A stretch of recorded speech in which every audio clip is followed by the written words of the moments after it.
Every Saturday morning, your Nan walked a high street that no longer exists. She bought wool from one shop, weighed out sweets in another, collected her prescriptions from a pharmacist who knew her name, and stopped for a coffee that cost 11 pence. By 2015, over half those shops had gone. Shuttered, bulldozed, or swallowed by chains that replaced character with corporate signage.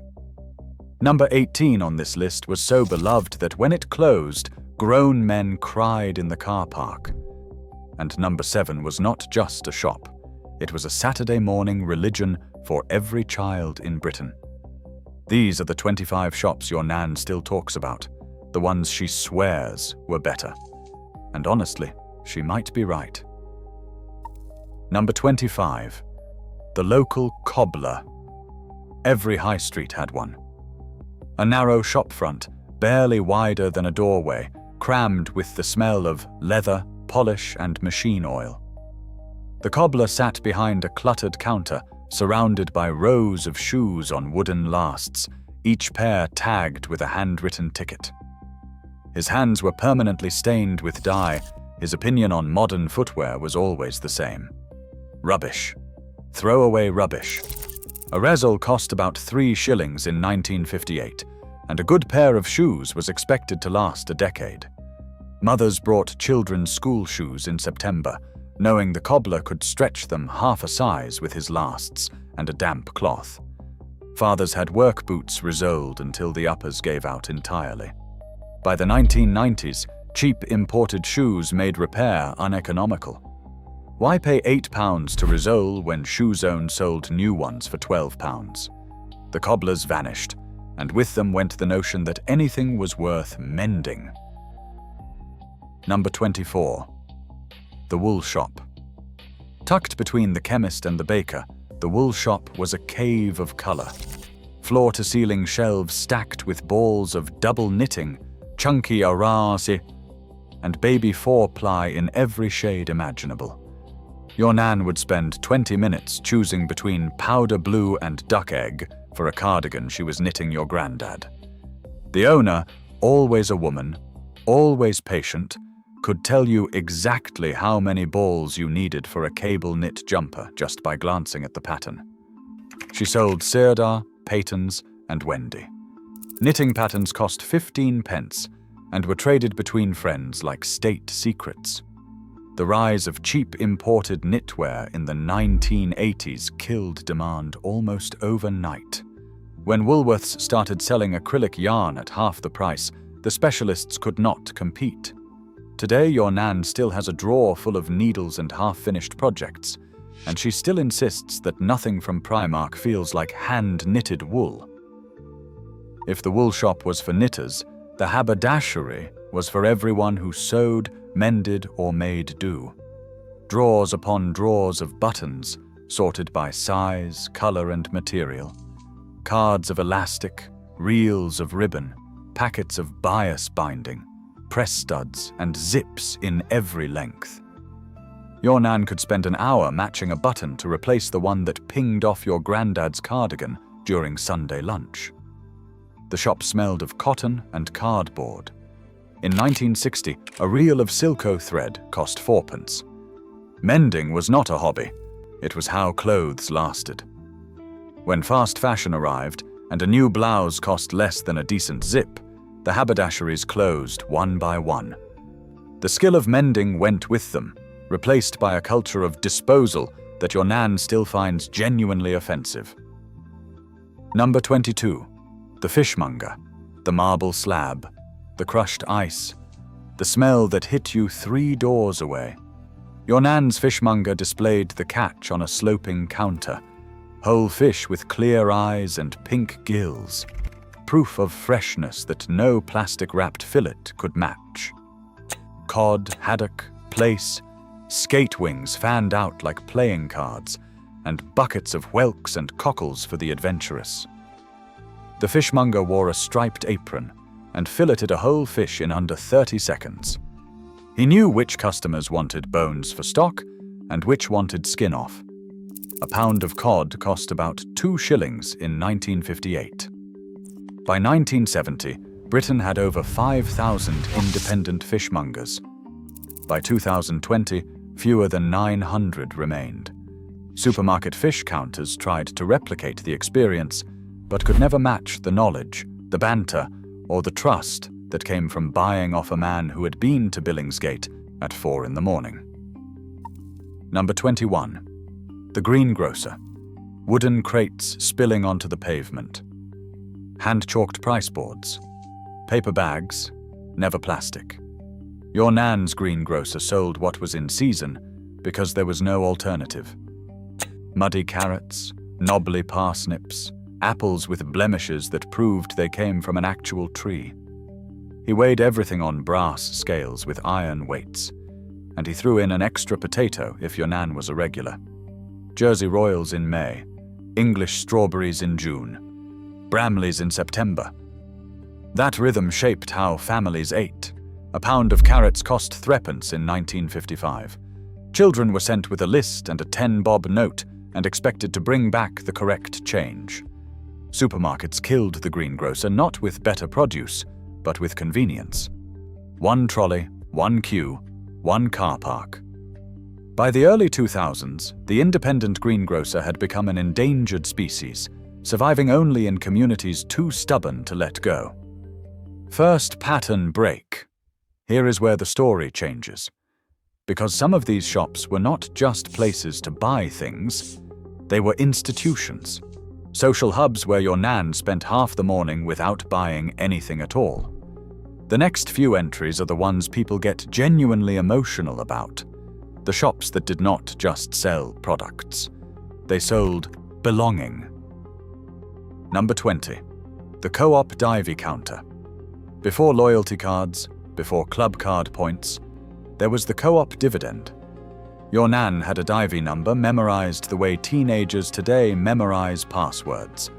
She would recite it at the counter after every purchase, and the amount was recorded in a ledger. Twice a year, the dividend was paid out in cash, sometimes several pounds, enough for new shoes or a treat at Christmas. In 1960, the dividend could run as high as 2 shillings in the pound.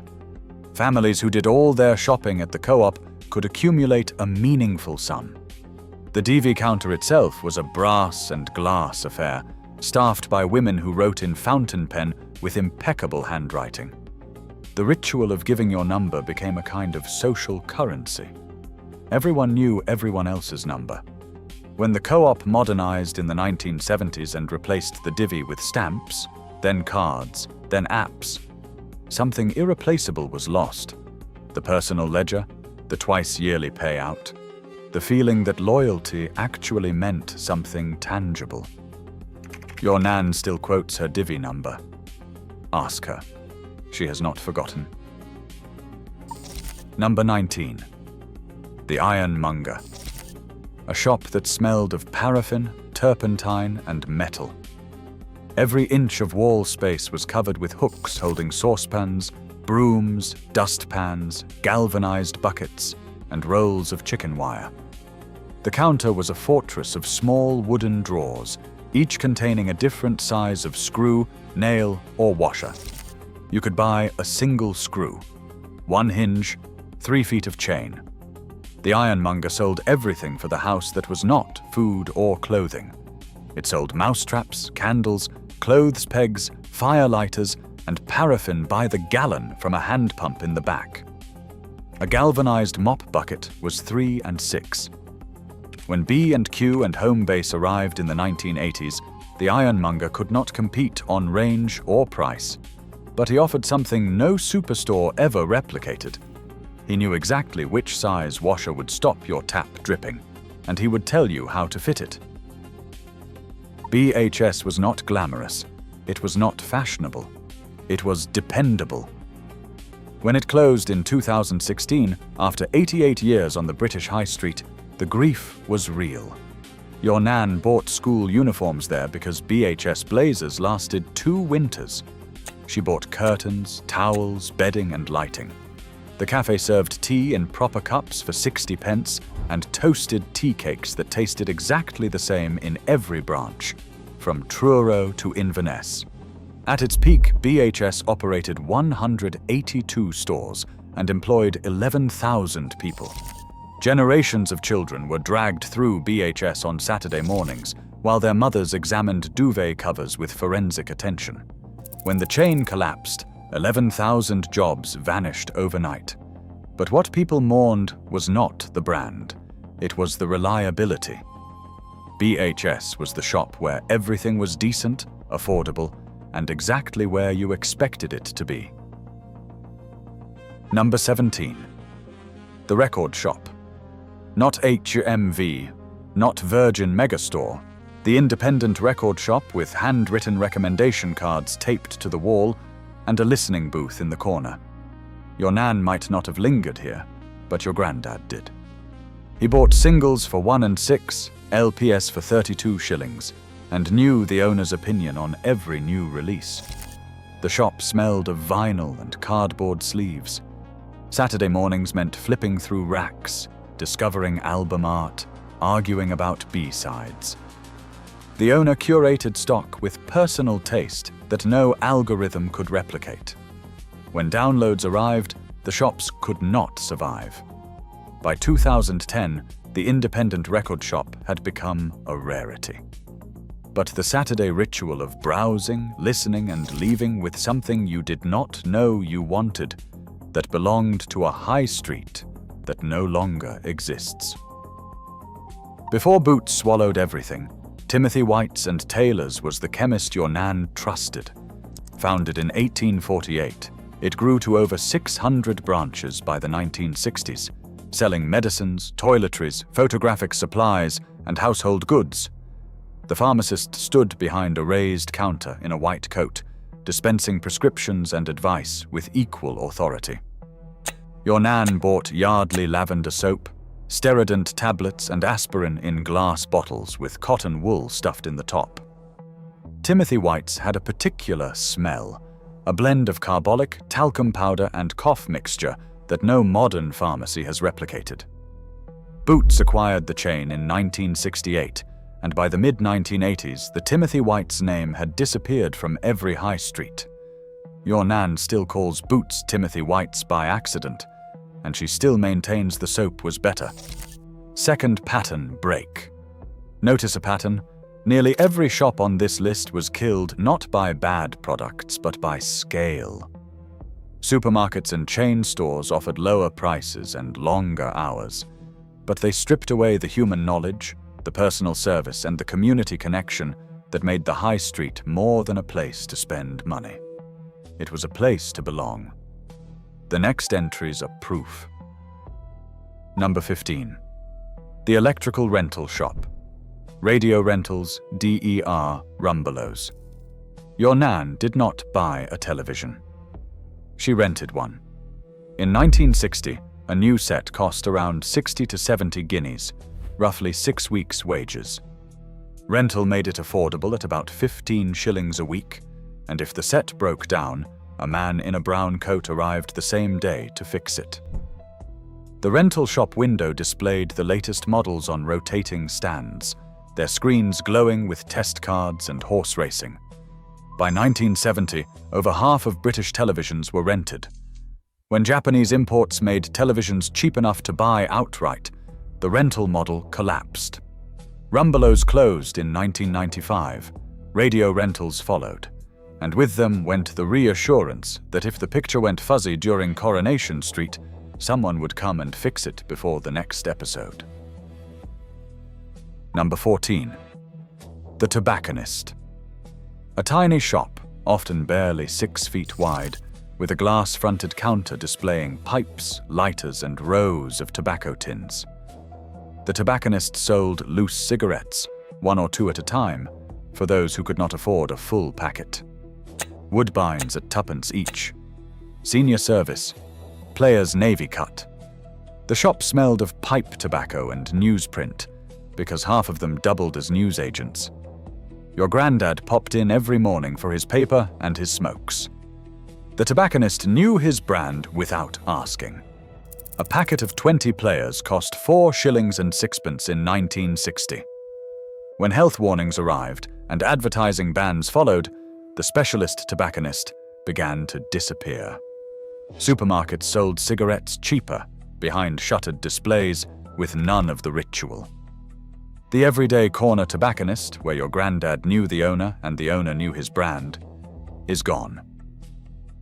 Before McDonald's crossed the Atlantic, Wimpy was the closest Britain had to an American diner.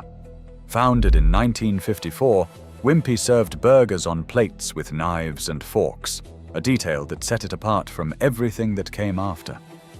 Your Nan took you there as a treat. The menu offered the bender in a bun, the brown derby dessert, and milkshakes in tall, frosted glasses. The restaurants had formica tables, orange seats, and a faint smell of frying onions that clung to your coat. By 1970, Wimpy had over 500 branches. The waitress brought your food to the table. You ate off crockery. It felt like dining out. When McDonald's arrived in 1974, offering faster service and cheaper prices, Wimpy could not compete.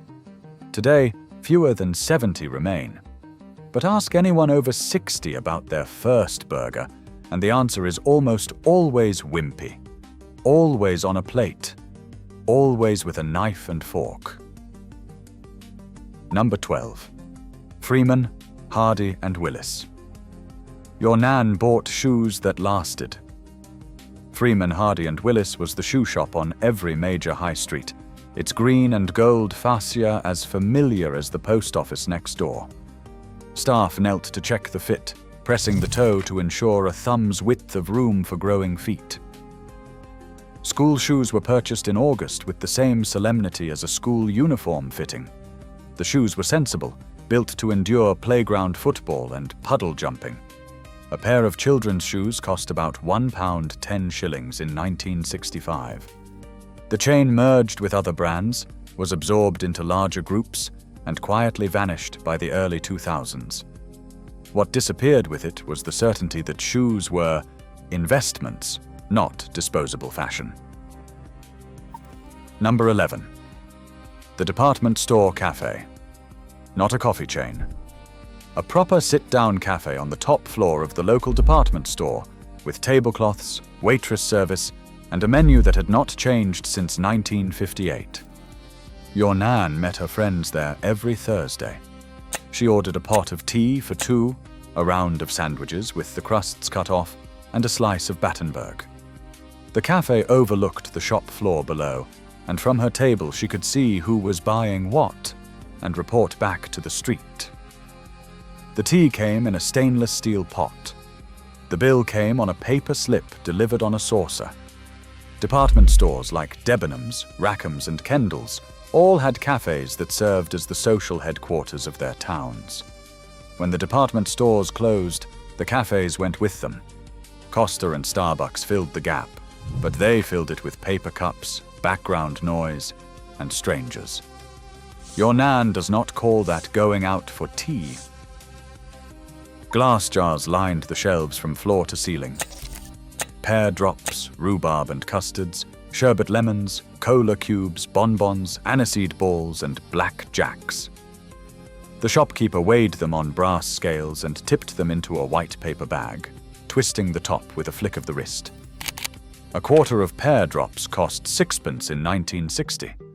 Children pressed their faces against the window, choosing which 4 sweets they could afford with their Saturday penny. The shop smelled of sugar, sherbet, and wooden shelving. Some had penny trays where you could pick individual sweets and hand over your coins one at a time. The ritual was as important as the sweets themselves. The choosing, the weighing, the counting, the anticipation. When supermarkets started selling pre-packed bags of sweets at lower prices, the independent sweet shop lost its purpose. A few survive in seaside towns, trading on nostalgia at tourist prices. But the Saturday penny sweet run, the one your Nan still describes with perfect clarity, belongs to a Britain that has been wrapped in cellophane and shelved. Third pattern break. We are now entering the top 9. These are the shops that did not just serve your Nan. They shaped her week, her identity, her sense of what a proper town looked like. Losing these was not commerce. It was culture. Number 9. The draper. The draper sold fabric by the yard, measured with a brass rule bolted to the counter. Your Nan chose material for curtains, dresses, and school pinafores from bolts of cotton, linen, and polyester stacked on deep shelves. The draper cut with long-bladed scissors that sang through the cloth. He sold interfacing lining material, dress patterns from Vogue and Butterick, and zips matched to the exact shade of the fabric. Making your own clothes was not craft. It was economics. A yard of cotton cost about 2 shillings in 1958, and your Nan could make a summer dress for under 10 shillings. Drapers vanished as ready-to-wear fashion became cheaper than raw materials. The Singer sewing machine was pushed into the spare room, then the loft, then the charity shop. Today, fabric shops survive online and in a scattering of specialist outlets. But the draper, measuring and cutting and advising on which weight of cotton would hang properly for kitchen curtains, is gone. Number 8. The baker. Not Greg's. The proper baker who started work at 4 in the morning and had fresh bread in the window by 7. Cottage loaves, tin loaves, bloomers, cobs, baps, and rolls, still warm enough to melt butter on the walk home. The shop smelled of yeast and flour, and the faint sweetness of proving dough. Your Nan bought a large white tin loaf for 11 pence in 1955, and it lasted the family 3 days. On Saturdays, she bought iced buns for the children and a fruitcake for Sunday tea. The baker knew her order before she opened her mouth. He sliced the loaf on a machine bolted to the counter, the blade whirring through the crust while he chatted about the weather. When supermarkets installed in-store bakeries in the 1980s, pumping artificial bread smell through the ventilation to lure shoppers, the independent baker could not compete. The bread was cheaper, but never as good. Your Nan knew the difference. She still does. Number 7. Woolworths. This is the one. The shop that unified Britain more than any other single retailer. Woolworths opened its first British store in Liverpool in 1909, and by 1960 had over 1,000 branches. It sold everything. Pick and mix sweets, kitchen utensils, toys, records, school stationery, garden tools, Christmas decorations that came out every November and made the whole shop smell of tinsel and plastic. The pick and mix counter was the altar of every childhood Saturday. You filled a paper bag with foam shrimps, chocolate mice, and jelly snakes, praying the scales would stay under £1/4 pound. Your Nan bought birthday cards, light bulbs, and sewing kits. Your granddad bought drill bits and fuses. The shop had wooden floors that creaked and fluorescent lights that buzzed. When Woolworths closed in 2008, 807 stores and 27,000 jobs disappeared. The nation mourned, not for the brand, but for the feeling. Woolworths was the shop that had everything you needed and nothing you did not.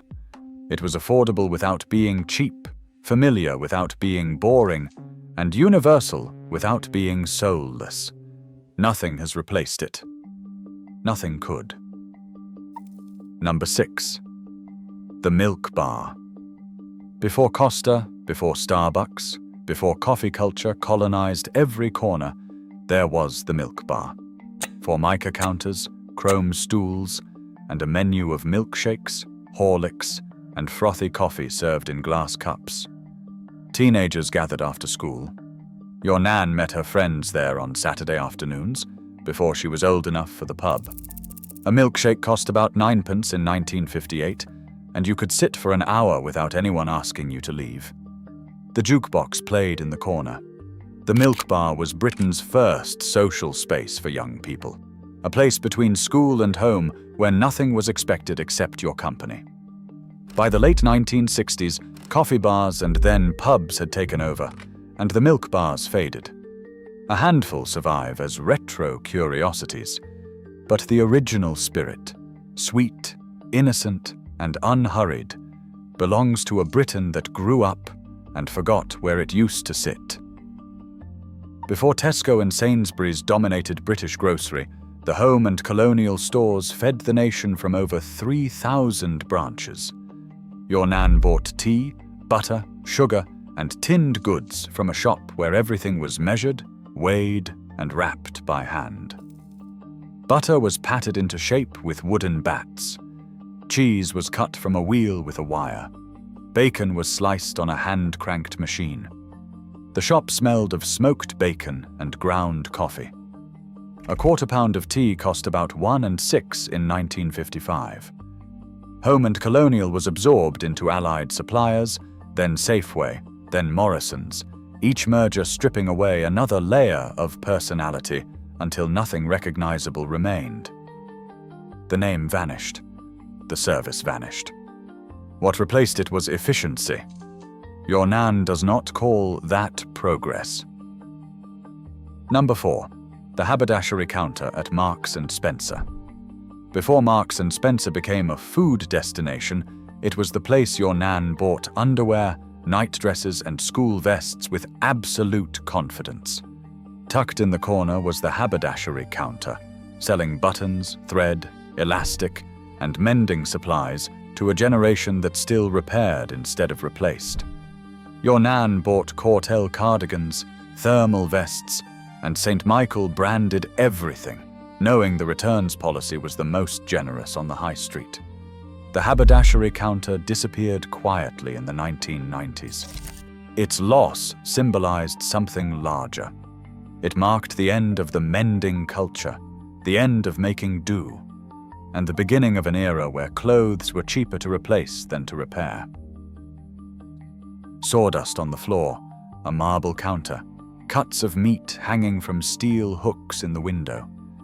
Your Nan's butcher wore a striped apron and a straw hat that never seemed to come off. He could joint a chicken in 90 seconds, bone a leg of lamb while chatting about the football, and recommend the exact cut for your Sunday roast based on how many you were feeding. A pound of stewing steak cost about 2 shillings in 1956.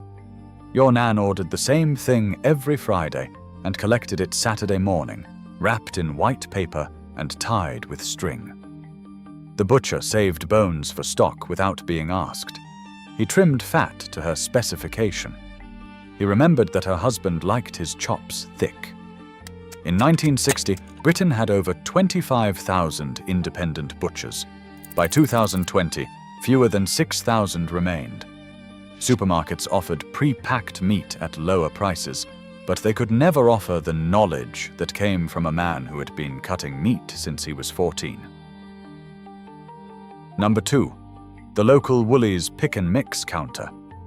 Yes, Woolworths appears twice, because the pick and mix deserves its own entry. It was not just confectionery, it was a ritual, a religion. The plastic bins stretched the length of the counter, each one filled with a different sweet white chocolate mice. Fizzy cola bottles, flying saucers, foam bananas, jelly beans in 12 colors. You took a paper bag, a tiny plastic scoop, and you built your perfect quarter pound, one sweet at a time. The scale sat at the end, and watching the needle creep toward the line was more nerve-wracking than any exam. Too heavy meant putting one back. The shame. A quarter cost about 20 pence in the 1980s. Nothing since has replicated the combination of choice, ritual, and childhood joy. Every supermarket has tried, none have come close. Number 1. The corner shop. Not a franchise. Not a chain. The corner shop run by the same family for 30 years, open from 7 in the morning until 9 at night, selling everything from bread and milk to shoelaces and birthday candles. Your Nan's corner shop was 3 minutes from her front door. She went twice a day sometimes, not because she forgot things, but because it was where she heard the news and checked on neighbors. The shopkeeper extended credit in a notebook kept under the counter. He delivered to elderly customers who could not walk. A pint of milk cost 4 pence in 1958. The corner shop survived wars, recessions, and decimalization. But it could not survive the out-of-town superstore with its car park and its 3-for-2 offers. The one your Nan remembers, the one with the bell above the door, the cat asleep on the newspaper stack, and the shopkeeper who asked after her husband by name. That one is gone. And she still misses it more than any of them. These 25 shops were not just retail. They were the architecture of community. Every shop on this list represented a relationship, a conversation, a moment of belonging. When they closed, it was not just commerce that disappeared. It was the rhythm of ordinary life. If your Nan talks about the old high street with a catch in her voice, she is not being nostalgic. She is mourning something real.